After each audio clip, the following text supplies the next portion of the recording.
Olá pessoal, uma gravação externa aqui inédita que eu estou fazendo aqui em Portugal. Estamos hoje aqui em Almada, perto de Lisboa. Atividade de campo hoje vai ser aqui pertinho, no Azeitão. Então aproveitei, peguei a Flávia Antunes, uma das representantes de Dáquila em Portugal, do Núcleo de Portugal. Peguei ela para bater um papo rápido aqui sobre as nossas andanças no norte, lá Braga, que é a terra dela. Aliás, é mineira, né? Mas está em Braga há muito tempo.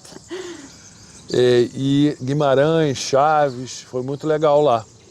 E também saber das mitologias, das histórias, principalmente das moiras e das mulheres iluminadas, porque tem tudo a ver com a nossa experiência em Dáquila, tem tudo a ver com a nossa experiência com as seres de nona dimensão, que chamamos de divindades. Tem mais ou menos a mesma tipologia, mulheres muito bonitas, iluminadas, com esses mantos, e é muito interessante. E também aqui as pessoas, quando falam de aparições, já pensam em Fátima. Exatamente, não é? Mas não houve só Fátima. Exatamente. A gente tem que ver que isso é muito pouco conhecido. Abafado, né? Até abafado. Porque precisava engrandecer ali Fátima, né? Precisava ter até para turismo, né? Até para turismo. Então o restante ia sendo abafado. Não que, por exemplo, alguns padres das localidades, eles até queriam que aquilo fosse para frente. Sim. Só que não se deixava, tá? Ordens superiores não deixavam, mas depois, às vezes, como o povo queria muito que aquelas localidades fossem reconhecidas, sempre acabaram por fazer uma capelinha, não sei o quê, para marcar a história. Mas não se fala muito. É interessante essa passagem que uma vez, conversando com o nosso querido amigo Bilu, ele estava falando assim, brincando, com um grupo grande até. Se fossem outros tempos, já estavam erguendo capelas, igrejas aqui em Dáquila, porque toda vez que a gente aparecia, conversava, as pessoas confundiam tudo e já erguia igreja, capela, coisa, já achava que era manifestação de santo, de não sei o quê. É engraçado isso que você falou, que é exatamente o que o Bilu falou. Por causa da doutrina que eles tinham, mesmo quando, como eles chamavam, essas senhoras resplandecentes apareciam, era logo Nossa Senhora disso, Nossa Senhora daquilo, né? Cada um com nome, porque era o que a mente deles tinha de conhecimento, eles não tinham outro conhecimento. Então eles viam aquilo, aí a Nossa Senhora via uma imagem translúcida, brilhando, que eles diziam que ela brilhava às vezes mais que o sol, às vezes era dito que brilhava mais que o sol, e com véu, translúcida, aí, é Nossa Senhora. Mas é porque eles não tinham conhecimento. E também, mesmo que eles dissessem assim, vi isso, ordens superiores não iam dizer que é outra coisa, deixa ficar assim. O pulso da igreja é muito forte em Portugal, até hoje eu acho, né? Até hoje. Hoje está assim mais. Mas o povo não está. As novas gerações não estão dando muita bola, né? Não. Já as pessoas. Mas vamos dizer assim, afastando. dos anos 60 para trás. Não, totalmente. Totalmente, né? Totalmente. Deus me livre não ir na missa. Então, aquele negócio, eles tinham um controle muito mais forte. Sim. Então, censuravam ou mascaravam todas essas aparições dessas mulheres iluminadas, né? Sim. Não havia, não se ia mais além, deixa ficar aí. Tá, deixa ficar aí. Pronto, apareceu, não tem como esconder, a pessoa já viu, mas pronto, deixa ficar aí. Não... Inclusive tem um professor, né, da Universidade do Porto, Joaquim Fernandes, que escreveu vários livros sobre essas aparições. Ele fez um levantamento completo, assim, de várias dessas, onde houve esses relatos. Ele conseguiu juntar isso no livro dele. Muito interessante. Ele fez esse livro que chama Outras Marias? As Outras Fátimas. As Outras Fátimas, que inclusive eu comprei esse livro, estou louco para ler, onde ele fala dessas aparições, porque o foco é muito em Fátima, por óbvias razões econômicas. Sim. Peregrinagem, turistas do mundo inteiro, não é? Vão para lá achando E tem muitos outros relatos, inclusive relatos impressionantes também, né? Impressionante. Tanto é que no livro dele a gente vai, assim, se for assim fazer um resumo, o que se vê em quase todos eles é, por exemplo, às vezes acontecem situações de, muitas vezes são crianças que estão pastoreando o gado. Sim. E é, por exemplo, as crianças ouvirem chamar o nome delas, cada um pelo seu nome. Outras vezes são situações em que simplesmente o gado imobiliza, como se o tempo parasse, né? De repente o gado fica ali estacado. Fica parado? Sim, Ah, estacado. é? Sim, você vai encontrar esses relatos de... Ou seja, os animais que estão pastando, todos imobilizados e não se mexem. Não se mexem. E os pastorinhos, sempre crianças também? Sim, e eles viam, não é? Tanto é que alguns que já tinham vários contactos, quando eles viam que o gado imobilizava, eles já sabiam que ela ia se manifestar. Ah, já era um sinal da manifestação Sim. dessas mulheres iluminadas. Sim, sim. Olha que fantástico. Antes delas aparecerem, o gado fica... Eu acho que é como se o tempo parasse mesmo, ficasse assim tudo, né? Pois é, pode ser um rasgo sei, espaço-tempo, né? Não Pode sei. ser. Aí outras situações é, por exemplo, névoas, que aparece uma névoa, uma neblina, aí elas aparecem. Há inclusive o relato que uma delas que apareceu, ela deixou a marca da pegada dela numa pedra. Numa pedra. No momento que ela apareceu, não tinha nem nada, ela deixou no momento que ela apareceu, a pegada. Olha. Entendeu? Uma outra situação de pegada também que houve foi também com um eremita, aconteceu a mesma coisa, apareceu a neblina, ela apareceu toda iluminada, ele dizia, mais iluminada que o sol, e deixou também uma pegada numa pedra em que ela tinha dito que assim, que é para marcar o local. Onde... E pedra granito, né? Sim, granito, pedra granito. Que a gente circulou por vários desses lugares, onde a gente viu essas pegadas, não é? No granito, gente. E o granito é uma pedra muito dura, no grau ohms entre 6 e 7. O diamante é 10, ou seja, como que fizeram isso, né? Que tipo de energia permitiu deixar marca não é? Não, sim, porque os relatos é que simplesmente ela colocou o pé e ficou lá. Exatamente. Né? Não, portanto, é impressionante isso. É uma coisa... E sobre as moiras? Pronto, e depois, antes disso, voltando no tempo lá para trás, existiam os relatos das moiras encantadas. As moiras encantadas. Quando você diz antes, quanto tempo mais ou menos? 500 anos, 1000 anos? Antes da cristianização. Antes da cristianização, Sim, então na a época celta? Celta, sim. Dos celtas, druidas, existiam as moiras encantadas. Aliás, aquilo foi passando... Houve uma certa transição, veio do lado de trás, aí chegou uma parte da cristianização em que ainda houve ali uma certa mistura, em que depois foi diminuindo as moiras e aumentando as Fátimas, entendeu? Tá, entendi. A transição, foi uma transição. Ou seja, essas seres, essas mulheres iluminadas vêm se manifestando no território hoje, Portugal, há séculos e séculos. Há muito tempo. E através da história, vamos dizer, as civilizações das épocas as reconheciam com nomes diferentes. Exatamente. Lá atrás eram as moiras encantadas, mais recentemente as Fátimas da vida, aí, as porque senhoras. Veio a cristianização e era obrigatório ser Tinha que Maria, ser né? Maria, senão... Tinha que ser Maria, exatamente. Mas nos relatos das moiras encantadas tem algumas outras indicações também muito interessantes, que elas sempre também apareciam junto às pedras, circuitos de água, e elas sempre pediam às pessoas determinadas tarefas. Então passavam compromissos.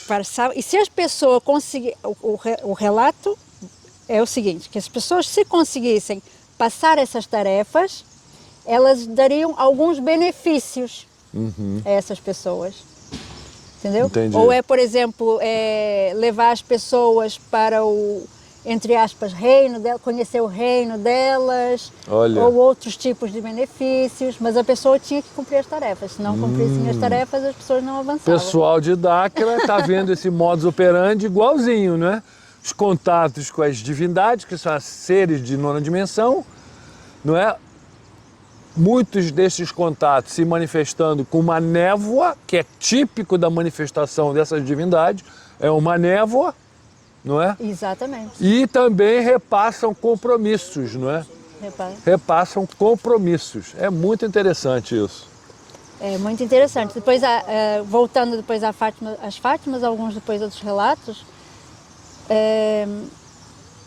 mostra, por exemplo, as pessoas, por exemplo, a gente está aqui e você começa a ouvir, não é voz na cabeça, é como se alguém ligasse um rádio e você está ouvindo alguém falando. Pá, pá, pá, pá, pá, pá, pá, pá, pá. E também tem esses relatos nas moiras, entendeu? Você ouvir, porque assim, algumas pessoas viam, outras pessoas ouviam. Mas não viam. Mas não viam, porque também tem esses relatos de sonoplastia, chão tremendo. Mas assim, você não via o chão tremendo, você ouvia. Era uma sonoplastia, igualzinho daquela, quando a gente ouve o mataiado, galhos quebrando. Isso é típico também na manifestação dos seres. E a gente pensa que eles estão quebrando, galho entrando, e não é. É só sonoplastia, pedras rolando, pedras estourando. Zumbido de abelha. Zumbido de abelha. Olha só, o modus operandi é igual, gente. As manifestações são iguais. Aqui em Portugal, nesses anos todos, nesses séculos todos. Porque desde lá de trás, pois é. Foi só havendo a transição do nome.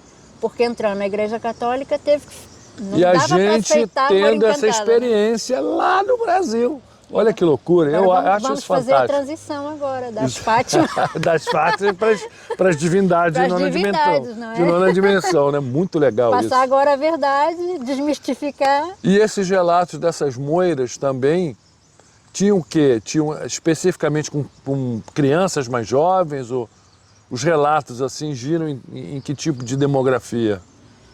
Não tem assim... Nada havia com especificado. homens, não, no caso das moiras era com homens, era com mulheres, não tinha assim, eram relatos diferentes das Fátimas. Tanto fazia homens como mulheres, depois se dizia que elas eram muito bonitas, que depois tinham uns cabelos muito bonitos, que elas tinham muito ouro, eram muito ricas, muito ouro. Isso deve ser por causa das localizações de onde elas... Sim, se manifestavam, né? Se manifestavam, não sei, né? Porque também são relatos, a gente não pode tudo dizer o que é que, né? O que é que está certo, o que é que não é. É verdade, a gente tem que mais ou menos filtrar, não é? Fazer uma filtragem das coisas. Mas, porque não tem assim, tem alguns relatos, mas não tem assim tanta coisa. Porque houve também uma certa... mudança no sentido, por exemplo, em outros países daqui da Europa, as moiras deram uma conotação às moiras encantadas negativa. Em que eram más, elas são más, não queira tipo bruxa. Não queira estar com uma moira encantada que elas são más, elas te levam para o lugar onde elas moram e nunca mais te trazem. Tem que assustar, tá vendo? É sempre assim, tem que assustar para afastar a população desses seres, para quê? Para que eles não repassem informações, não esclareçam, não melhorem o entendimento. É aquele negócio. É o medo, gente.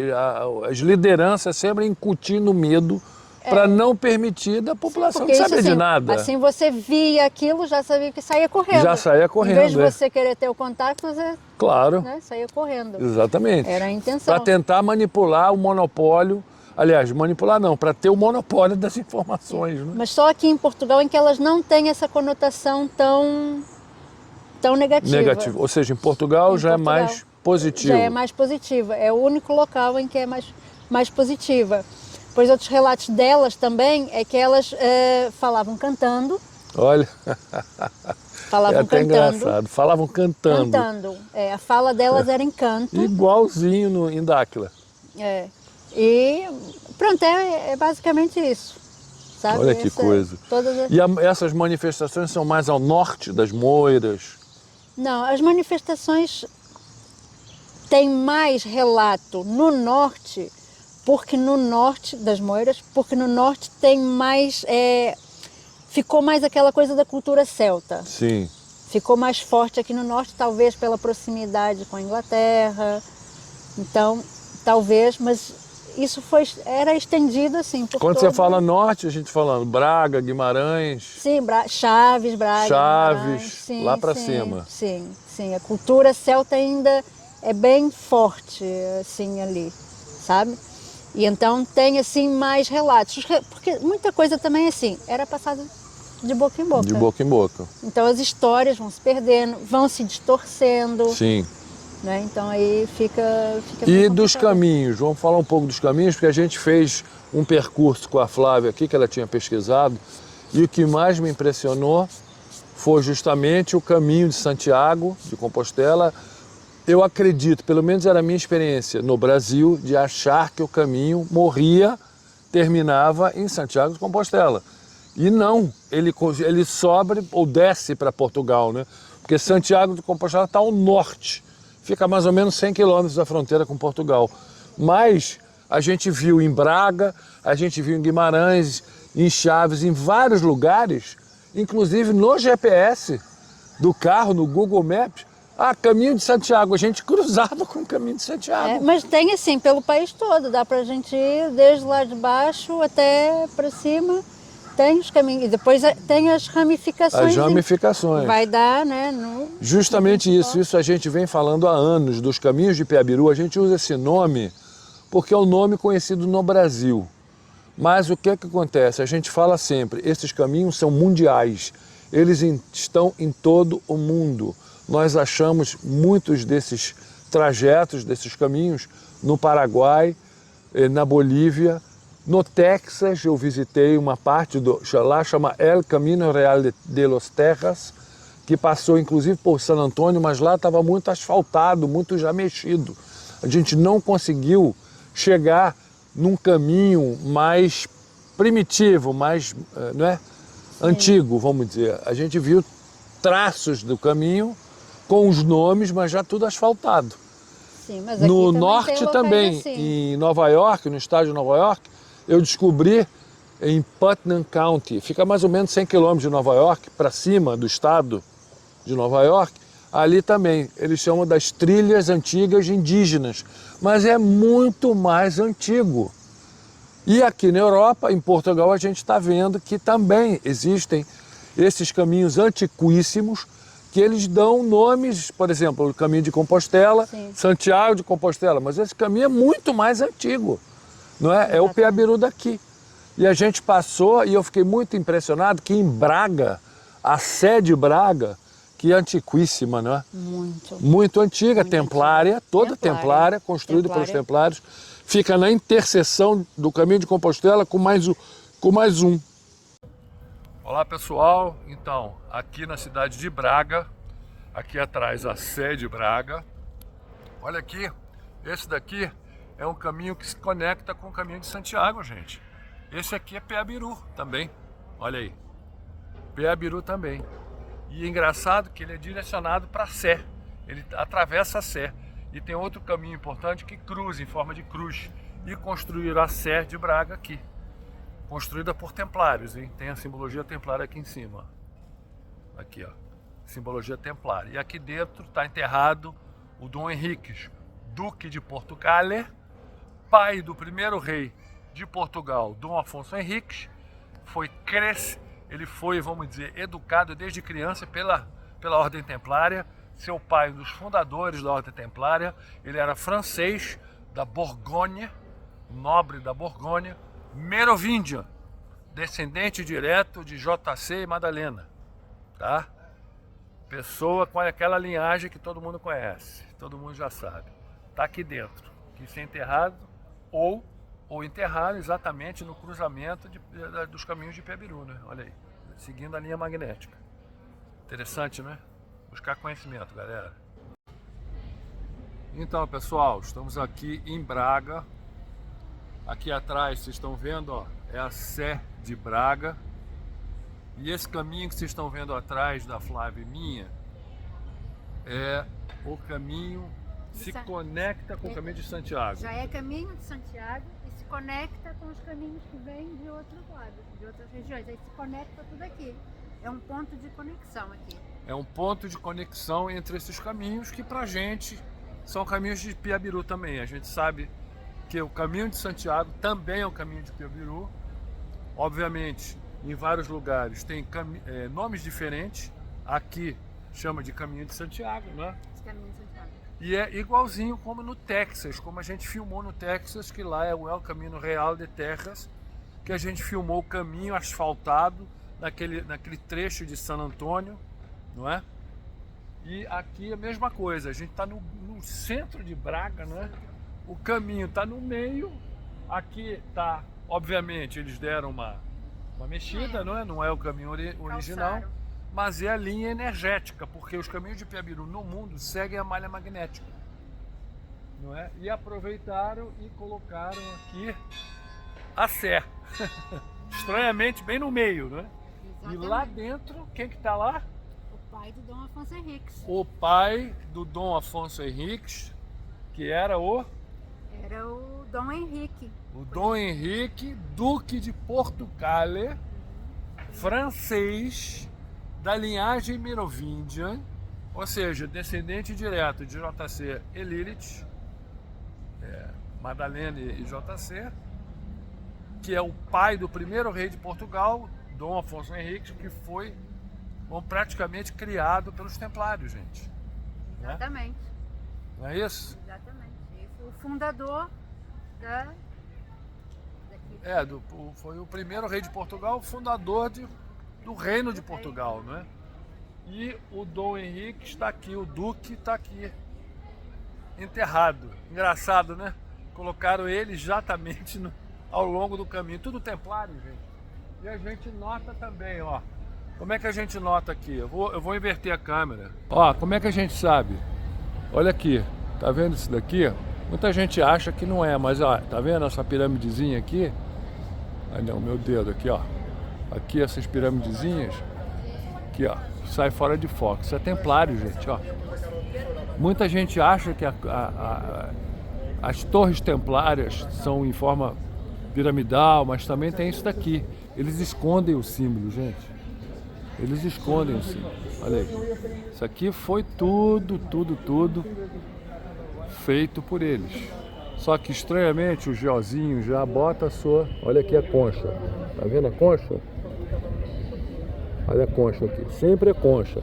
A pessoa está olhando para a estátua do santo, venerando, parece a Virgem, né? Que Virgem é essa? E ali do lado tem uma inscrição falando da Virgem do Leite e de Isis também. Aí agora... Ah, Virgem do Leite. Virgem do Leite e Isis. E ali do lado tem uma inscrição sobre Isis. Olha só, claro, né? E aqui tem a concha que reverbera. Você está lá focando a tua frequência em devoção, né? Aí bate lá e retorna na codificação que o Jó quer, dos carneirinhos. Olha só. E a cruz, essa cruz dupla é um artefato para, como é que chama? Emitir ou reverberar não, é uma repetidora de determinadas frequências, essa cruz aqui, ó. E a gente viu muito no Egito, né, essa cruz. Tá? Isso aqui é um artefato que era utilizado para, vamos dizer, como se fosse uma torre de transmissão de frequências vibratórias, tá? Antigamente era wireless, as pessoas não sabem, mas era tudo wireless. Olha aí. Super interessante, gente. Aí, ó, isso aqui é o caminho. Olha o caminho aqui. Olha o caminho. Olha o pessoal peregrino. Galera aqui, a turistada, aí, olha aí como é que é. Bem no centro de Braga, gente. É isso aí. Como a gente falou, também, não é?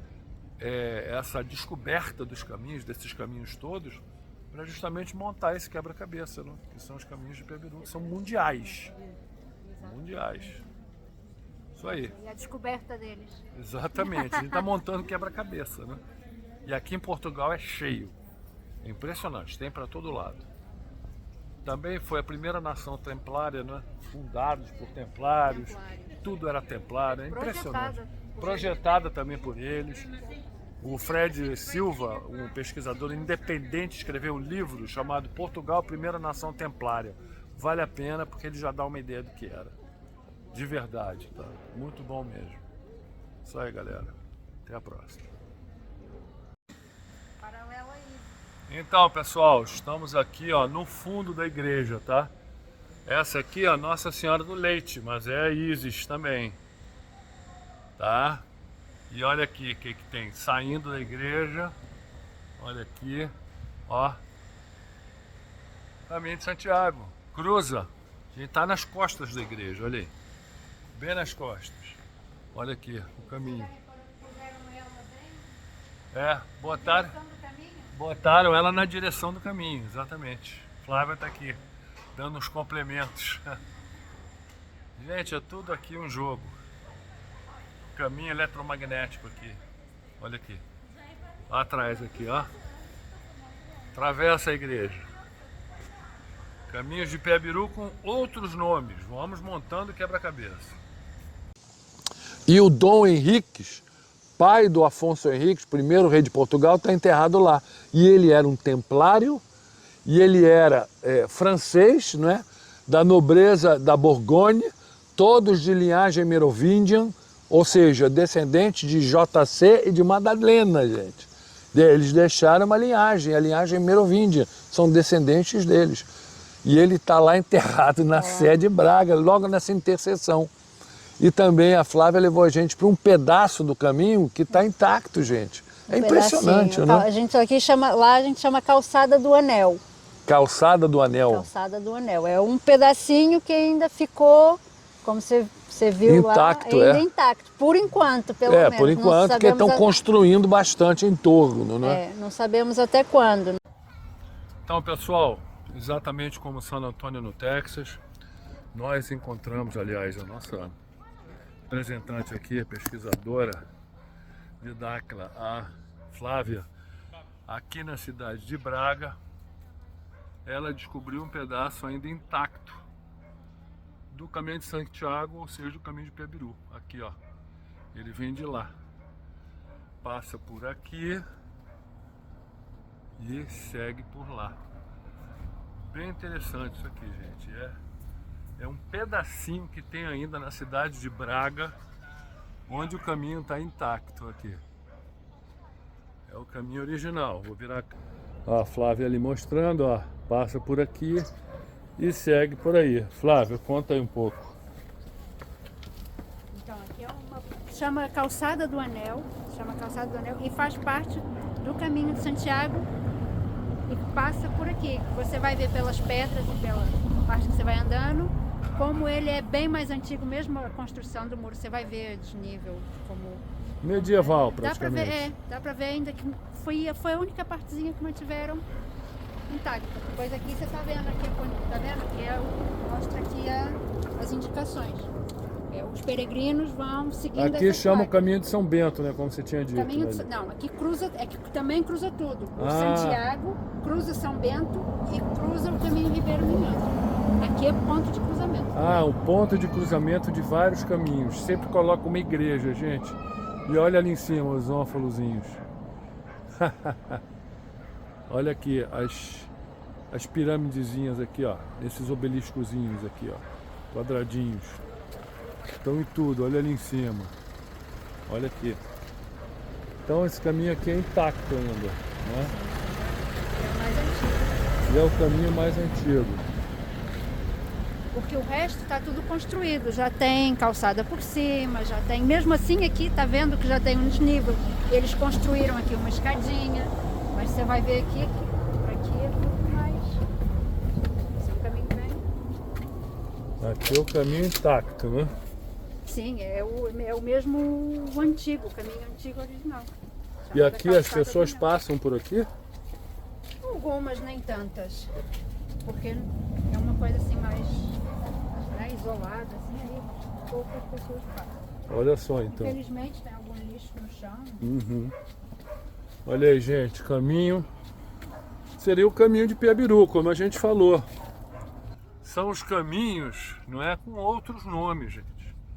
Olha aí, a gente caminhando aqui, seguindo por esse caminho aqui. É bem interessante. Boa tarde. Bem intacto. Olha aqui. Olha como é que é.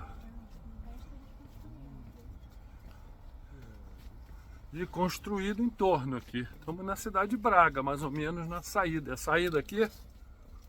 É a saída de Braga?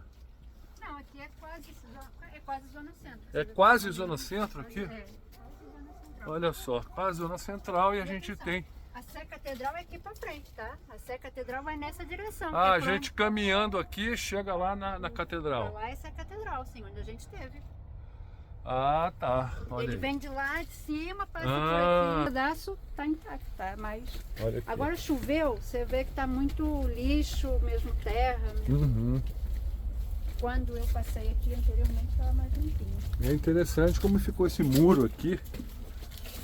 Bem, isolou mais ou menos o caminho, né? Olha só. Protegeu, né, o caminho. Foi o que protegeu, porque senão já tinham arrebentado. Como nos Estados Unidos, lá em San Antônio, está tudo acimentado. Na cidade de San Antônio. Tudo bem que ela é muito maior do que Braga, mas mesmo assim poderiam ter deixado intacto alguma coisa desse caminho. Olha só. Bem legal, gente, olha. Muito interessante. Como a gente fala, os caminhos de Piabiru estão no mundo inteiro, com outros nomes, tá? Mas eles todos se conectam e convergem para Ratanabar, lá na Amazônia. Au. Tá bem Olhar pro chão. desnivelado, tem que ficar olhando pro chão, olha aí. Viviane cansou.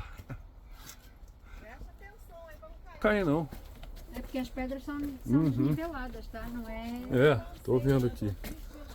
Bem interessante, gente.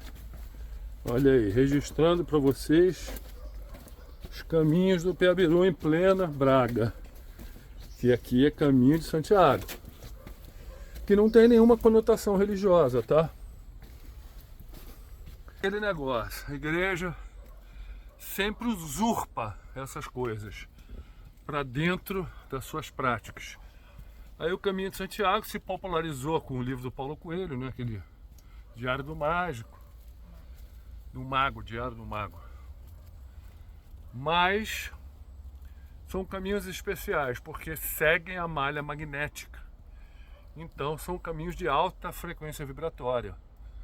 Os índios guaranis, eles eram treinados pelas divindades do panteão guarani, como Tupã. Eles eram treinados nos caminhos do Piabiru, porque também no Brasil seguiam essa linha magnética, não é? Que acelerava a atividade cerebral, não é? Sincronizava os seus canais, facilitava muita coisa, né? Trazia clareza, entendimento, tá? E o pessoal usurpou isso. A igreja foi lá, deu o nome de Santiago, aí dá uma roupagem mística, dá uma vestimenta, coloca uma roupinha mística, não é? Para, isso daqui, inventa um monte de coisa, de mitologias que não tem nada a ver com a realidade. Basicamente isso. Aí fica um negócio meio místico, as pessoas fazem o caminho como percurso de fé, de devoção, de sei lá o que. Mas na verdade é um caminho que segue a malha magnética, extremamente energético, não é? Que nos traz esses benefícios todos. Olha aí. Registrando aqui para vocês em plena Braga. E lá em Chaves, Bustelo. Bustelo. Então, pessoal, estamos aqui em Bustelo, que é a freguesia de Bustelo, do lado de Chaves, aqui no norte de Portugal, alguns quilômetros da fronteira espanhola, buscando essas pegadas na rocha.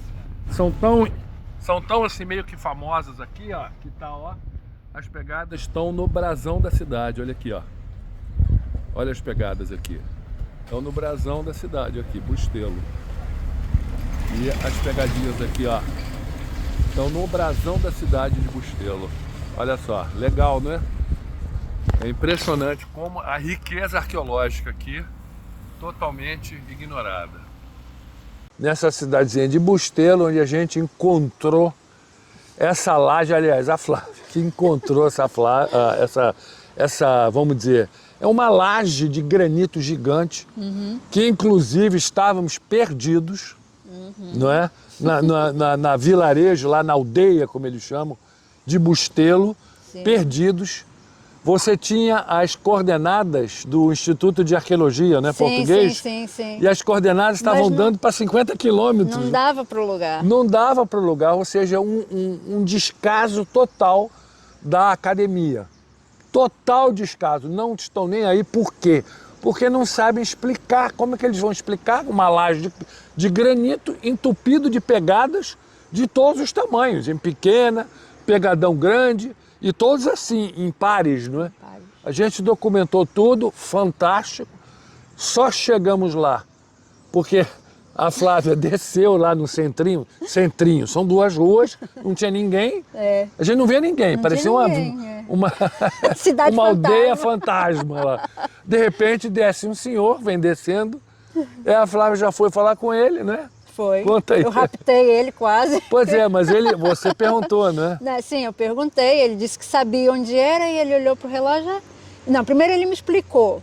Aí quando eu perguntei para ele, tá, então deixa eu ver se eu entendi, vou por aqui e tal, não sei o que, ele assim, eu tô indo dar uma caminhada, eu até levava vocês lá. E eu, o senhor vai mesmo? E ele, vou, então venha. Aí falei logo Aí pra ele veio pro carro, ele subiu no carro e nos direcionou. Eu tenho a impressão que se ele não nos houvesse guiado, Não, porque a gente ia a gente chegar não ia naquela chegar. árvore caída. Pois é, a gente não ia saber. encontrar. Porque a gente teve que sair da aldeiazinha, que é desse tamanho, gente. É uma aldeia de 500 habitantes, pelo menos aí. 200, é muito pequeno. Só que a gente sai numa estrada de terra que estava molhada a terra, estava barrenta, havia chovido, não é? Foi. Antes, a gente subindo.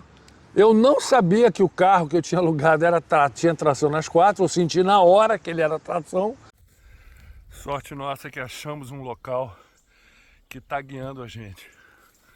O lugar é lindo, mas para achar, muito difícil. Mas é lindo. Engraçado que na pequena aldeia, como eles chamam, ninguém conhece. Apesar das pegadas estarem no brasão. Só que achamos um local que é até dono desse terreno aqui, que está nos levando. Bem legal. Vamos lá. Olha ele ali na frente com a Flávia e com a Viviane, que salvou. Senão ia ser difícil subir, uma morraiada para subir, vários caminhozinhos, né?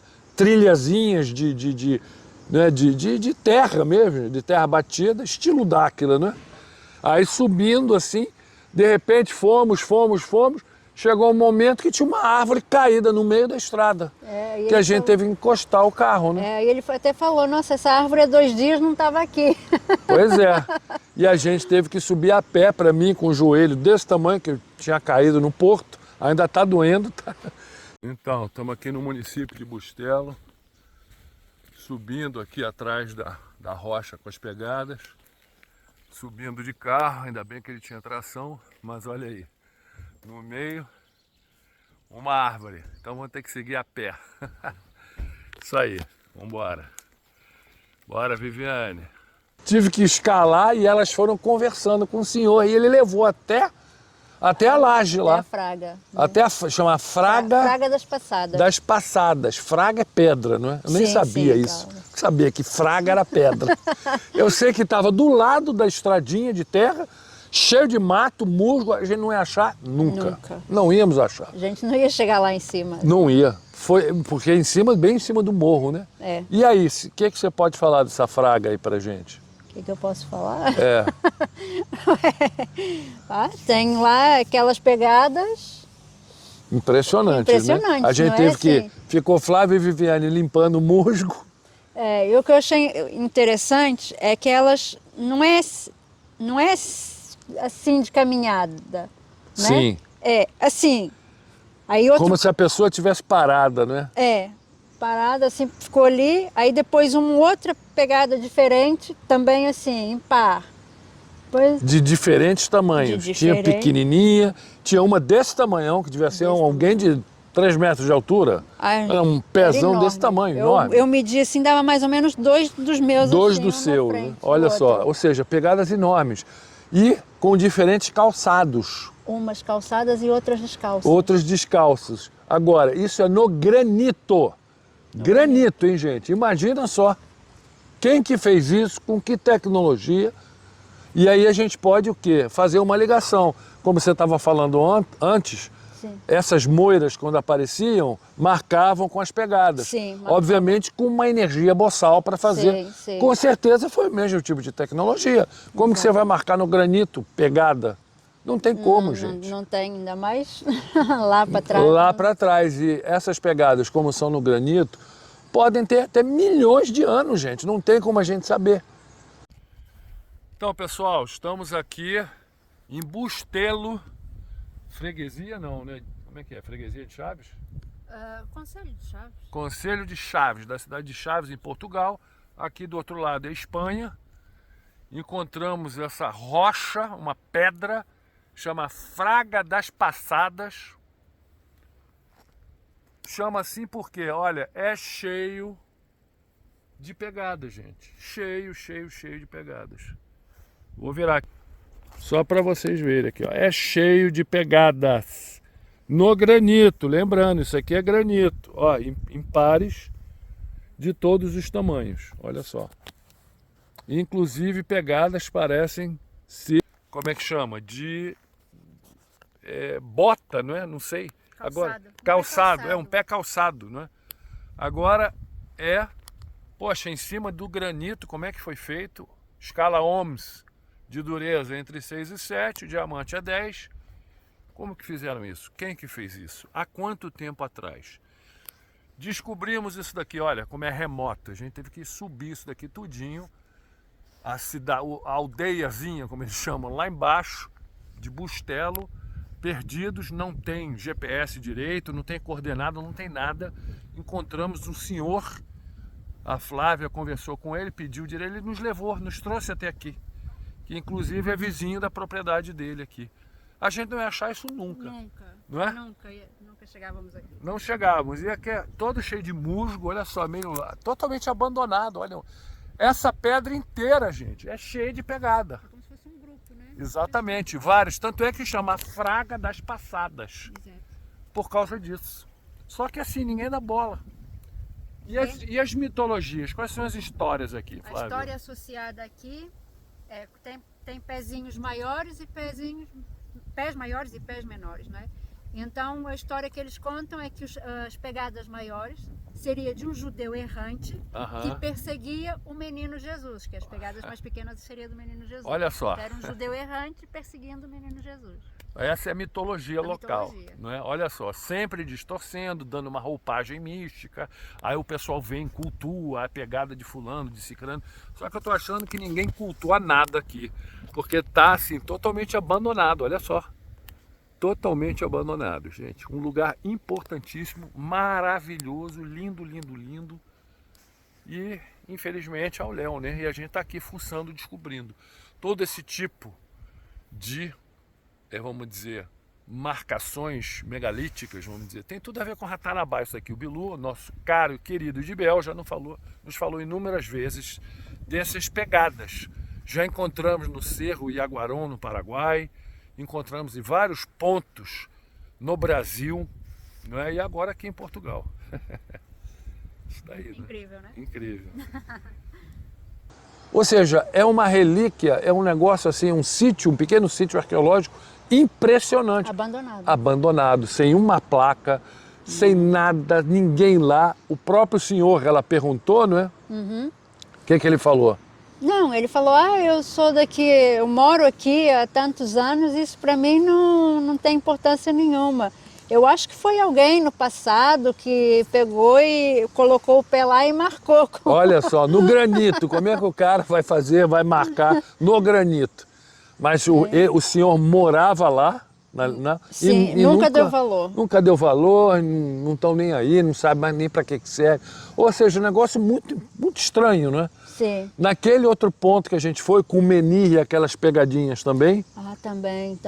Também, não é? Totalmente abandonado. Nesse lugar, mas nesse lugar tinha uma plaquinha lá. Estava mais arrumadinho, né? Estava mais arrumadinho, mas é um lugar que ninguém vai também. Ninguém vai também. Ninguém vai. Tem interesse nessas coisas aqui. E aquele lugar, o nome, você lembra? Eu já esqueci. Luzim. É Luzim. Luzim. Luzim, deve ser o quê? Mais ou menos uns 100 quilômetros dali? De Bustelo? É, talvez mais um pouquinho. É. É, talvez mais um pouquinho. E também com uma pegada no granito, gente, na pedra. Pedra. Só que uma pegada menorzinha, não é? Sim, menorzinha, descalça, mas Descalça. que dava para sentir os dedos Isso, ali. É dava. como se tivesse pisado na areia. Exatamente, parecia isso, gente. É um negócio impressionante. Você dava para ver os dedinhos assim, o pé perfeitinho. Então, como eu falava, gente, os menires, aqui essas pegadas, não é? Bem nítidas e praticamente ignorado. O pessoal não fala, não comenta. Por quê? Porque são, vamos dizer, situações muito inconvenientes para a arqueologia tradicional, não é? Acadêmica, que não sabe como explicar, como que foi feita uma pegada dessa em granito, como a Flávia estava lembrando, que na escala Mohs está bem alto, é muito duro, não é de qualquer maneira que se faz uma pegada dessa. São antiquíssimas, podem ter aí 10 mil, 30 mil, 50 mil, 100 mil anos, 1 milhão de anos, como inúmeros artefatos que encontramos na Amazônia. Artefatos não, né? Marcas, indícios, pedras com gravuras, coisas assim impressionantes. Não é pintura, tá? São gravuras na rocha, no granito, gente. Quem que fez, o que é aquilo, símbolos assim, estranhos. Inúmeros indícios dos caminhos de Peabiru, tem essas pegadas, tem essas marcas, já encontramos no Paraguai, já encontramos em vários lugares do Brasil, lá no Cerro de Yaguarão tem muito parecido, no Paraguai, tem muito parecido, e nossos parceiros dizem, inclusive o Bilu já falou, que ele fez aquelas pegadas todas, possivelmente, é um pé menorzinho esse aqui, pode ser o pé do Bilu também, não sabemos, não temos ainda confirmação. Mas é aquele negócio, são coisas muito interessantes, muito fortes, indícios muito fortes. Aqui tem caminhos, tá? Mas tem a cidade aqui embaixo, Luzim, Penafiel, é aqui, a gente está praticamente na cidade, não é?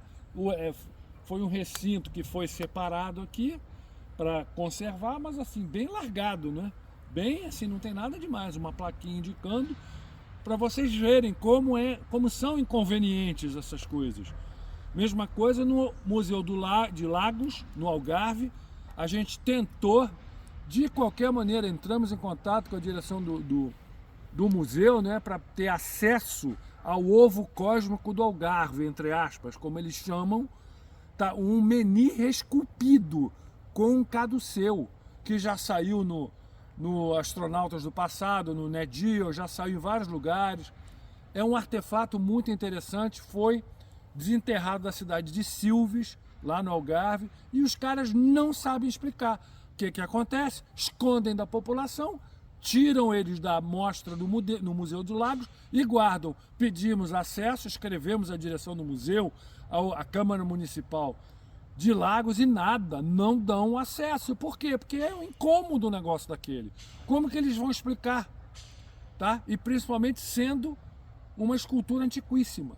É aquele negócio, a ciência acadêmica criou as narrativas deles, tem que manter aquela história, qualquer coisa que saia fora daquele modelo, daquela narrativa, daquelas historinhas que eles contam, aí não existe, aí é mitologia, aí é a coisa toda. Nós, com a convivência com os nossos parceiros, nós conseguimos identificar dentro dessas mitologias todas a presença e interação dos seres, porque estamos vivendo isso hoje. E eles nos falaram que tiveram aqui inúmeras situações, inúmeros locais, não é? Conversando com as pessoas, gente. E nós conseguimos ver esses indícios porque a gente tem experiência. Aqui em Portugal tem um monte, uma riqueza de relatos.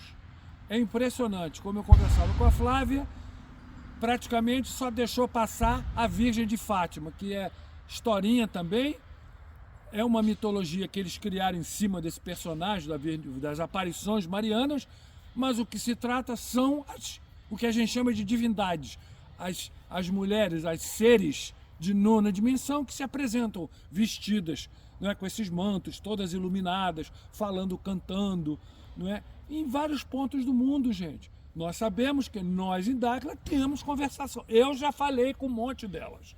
Eu sei como é que é, não é? Então é a situação. Eles não querem que as pessoas saibam da verdade, então inventam um monte de coisa para mascarar.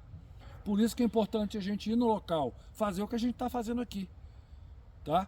E é muito interessante registrar tudo isso daí, porque é aquele negócio, a gente está montando um quebra-cabeça. Aqui em Portugal tem vários caminhos com vários nomes. Não é? E a gente vai, não é, percorrer alguns deles, vamos registrar para mostrar. Faz toda parte da rede dos caminhos de Piabiru, como a gente chama no Brasil. Aqui tem outros nomes. Perfeitinho. E depois teve aquela outra pedra que a gente viu também, aquela que a gente teve que entrar naquele terreno lá. Ah, essa também. Ali foi? Ali foi Penafiel, né? Penafiel. Penafiel. Penafiel. Que a gente chegou, a Flávia tinha descoberto esse lugar. É uma pedra, gente, também cheia de passos, cheia de marcas de pé.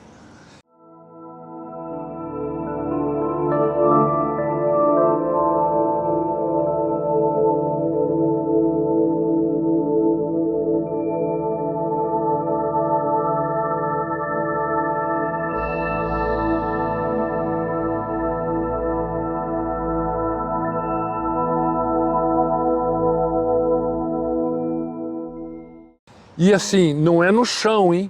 Ela é assim, horizontal, não é? E a pedra é grande. E estava em par também e dentro de uma propriedade. E pedra de granito também, hein? Uma dureza incrível. Dentro de uma, vamos dizer, de uma fazendinha ali, alguém que, acho que era videira, né? Sim, sim. Plantação de uva. A gente entrou quietinho, porque é propriedade particular. Fomos lá documentar. E a gente viu a antiguidade, porque estava muito desgastado. Muito desgastado, difícil de usar, de enxergar. Aliás, a gente teve que tirar fotos, mandamos para a Catarina para ela fazer aquele contraste de luz, de filtros, para melhorar a visualização. Porque é extremamente desgastado. E a gente conseguiu molhar um pouquinho para melhorar a visualização também. Ou seja, e totalmente abandonado, sem nada, gente, na propriedade de alguém, não tem marcação nenhuma. Eu tenho até medo do cara querer tirar aquela pedra dali, tacar fora para aumentar o espaço de plantação dele, né? É um negócio impressionante o descaso. Mas, a meu ver, é justamente isso. É incômodo para a arqueologia acadêmica, para a história acadêmica, porque não tem como explicar.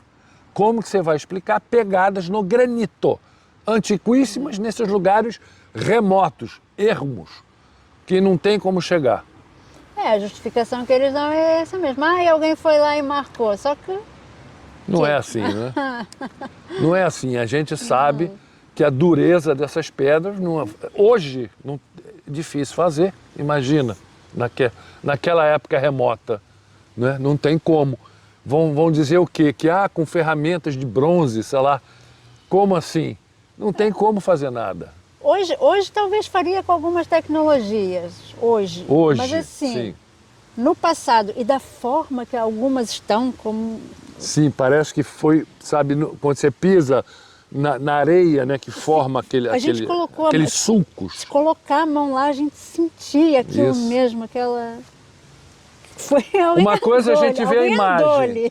Uma coisa a gente vê a imagem, outra coisa tá lá, né? Tá lá, Por isso a importância de ir nos lugares, e são remotos, hein? São lugares ermos, lá no Deus me livre. No meio do nada. No meio do nada, tem que escalar morro. Um ponto que a gente havia ido um dia antes ou 2 dias antes, se nos perdemos na floresta, a gente não conseguia achar, o meu drone estava descarregado, eu não consegui visualizar com o drone. A gente não conseguiu chegar no ponto. Ficamos rodando 1 hora, procurando, meio perdido em mato, hein, gente? O negócio era feio, subida em mato. Não é fácil. Mas é isso aí, gente. Estamos tentando agora acessar um outro artefato que eles chamam de o olho cósmico do Algarve. Ovo cósmico. Ovo cósmico do Algarve. É um dolmen com um caduceu esculpido, que está no Algarve, no Museu de Lagos. Só que o museu, como é um artefato também inconveniente, porque eles não sabem explicar, eles desenterraram, aliás, foi um fazendeiro lá da cidade de Silves, que é pertinho, uma cidade antiquíssima, que o cara, escavando para alguma coisa, achou isso daí e levou, deu lá para o museu, e com um caduceu, né, esculpido. Inclusive, eu pesquisando sobre esse artefato, porque já foi levantado aí por pesquisadores independentes, hein? Independente. Nada de pessoal da academia que não tem como justificar. Se trata de uma escultura, gente. É uma escultura. E assim, ninguém sabe falar o que é. E o que o Museu de Lagos fez? Ele nem está exposto, ele não está escondido, ele está nos armazéns. Ele colocou nos armazéns e ó, não está exposto. Nós de Dáquila, eu enviei e-mail, requisitei para a direção do museu, mandei para a Câmara Municipal de Lagos.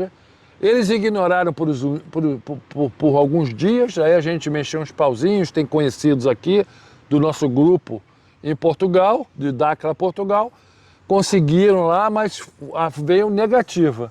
Não deixaram, não tem autorização, é simplesmente um absurdo, porque é inconveniente, eles não querem publicidade nesse tipo de artefato, que não tem como justificar.